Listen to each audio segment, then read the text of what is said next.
नमस्कार आणि आपल्या सर्वांचं स्वागत आहे आजच्या ब्रेकिंग न्यूज मध्ये। मुकेश अंबानींनी गेल्या आठवड्यात रिलायन्स इंडस्ट्रीजसाठी अनेक महत्त्वाकांक्षी योजना जाहीर केल्या होत्या। यात दूरसंचार व्यवसायाची लिस्टिंग, एक नवीन AI उपक्रम आणि रिटेल व न्यू एनर्जी क्षेत्रात विस्ताराचा समावेश होता। गुंतवणूकदारांना कदाचित लगेचच एखाद्या विशिष्ट व्यवसायाचा स्वतंत्र IPO येण्याची अपेक्षा होती, पण अंबानींनी फक्त लिस्टिंगचा उल्लेख केला।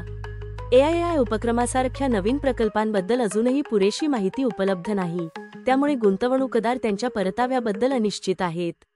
याशिवाय रिलायन्सचा न्यू एनर्जी व्यवसाय किती लवकर फायदेशीर होईल हा एक मोठा प्रश्न आहे।